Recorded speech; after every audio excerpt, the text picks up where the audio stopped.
Federal Drive is presented by GEHA, Government Employees Health Association, proudly providing health and dental benefits to federal employees and their families. Visit GEHA.com.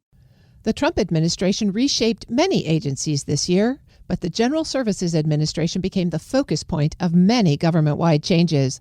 The Department of Government Efficiency set high cost-cutting goals for GSA, and next year, an agency watchdog will take a closer look at whether it met those targets. Federal News Network's Jory Heckman is here with more. Jory, thanks for joining me. Hey, Terry. Great to be here. So 2025 was a year of change for GSA. What would you say they accomplished? Yeah, it's been a big year for an agency that honestly, beyond our focus area, doesn't get a ton of headlines, but it has been getting an outsized amount of attention this year. It really has been front and center for the Trump administration's government efficiency agenda. There's a couple of things to focus on here, just reflecting the wide array of what GSA does. The one thing to focus on here is the rollout of artificial intelligence tools government-wide. GSA rolled out USAI this year. It's a generative AI tool that they have made available to other agencies to get the federal workforce acquainted with these tools, to at some point use these tools to make them more efficient, get more work done, and ultimately, kind of accelerate the doing more with less mantra of there have been so many cuts to the federal workforce. And so this trying to be a force multiplier for the employees that are still at these agencies. That's one focus area. Another has been the downsizing of federal real estate. GSA, through its public building service, is the landlord for so much of the government. They provide owned and leased buildings for various agencies. And so there's been a focus there on cutting leases and reducing the portfolio of buildings that GSA owns. And finally, there's this focus on GSA's OneGov effort, its effort to ink a lot of government-wide deals with tech companies, trying to use the collective buying power of the federal government to negotiate better prices than what agencies have been able to do on their own. As you just articulated, GSA has really sort of been the center of the universe on acquisition reform for this year, but at the same time, they've lost a lot of their own workforce. Have they been able to meet their efficiency goals in 2025? There's no clear answer to this. In some areas, there has been more success than others. At recent conferences, I've heard from current and former GSA folks where, at least on the OneGov effort, they say that this is something that there is bipartisan buy-in to, that this is something that idea-wise has been bandied about for a while. And so this is the Trump administration trying to realize that goal going forward. And one other thing here is that the real estate side of things, that has been a more complicated picture.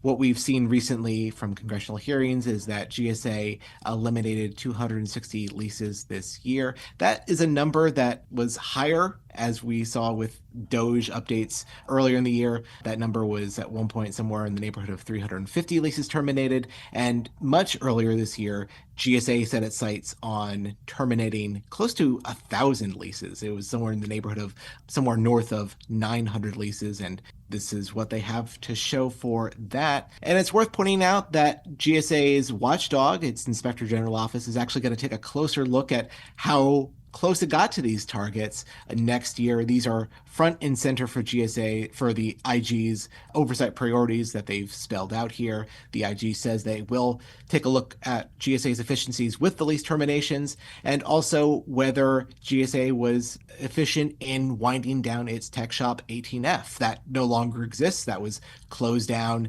early this year. And what 18F employees have said, and what the IG is concerned about, is that the 18F was involved in millions of dollars of contracts, tens of millions of dollars of projects for other agencies, and they were severed pretty abruptly. And so there's no clear wind down whether these projects were ever delivered to agencies in the scope that they were intended to be. So a lot to determine going forward on that. It sounds like some of these things may be a little bit harder in execution than they expected when they started, but efficiency is not the only measure. We like to look at effectiveness too. So as you think about effectiveness, what's coming up for GSA? What's coming up for GSA? They are working on a lot of the goals spelled out in the recent president's management agenda. When you look at some of the items that are spelled out here, leveraging technology to deliver faster, more secure services, reducing the number of confusing government websites, reducing waste through artificial intelligence, optimizing the federal real estate portfolio, and efficiently deploying the buying power of the federal government. Those are all things that GSA works on. That's its bread and butter. On one of those goals, at least, the reducing of federal websites, we did report earlier this year that GSA is looking at this, that they've considered eliminating hundreds of websites across the .gov domain.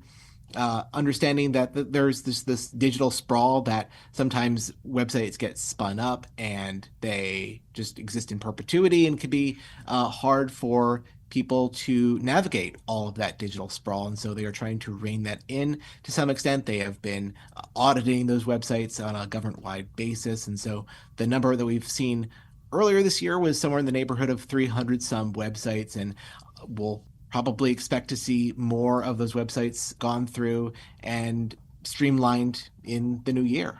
Jory, with all of that work on the books for them, what's the story or the prognosis for the GSA workforce who's got to do all of that?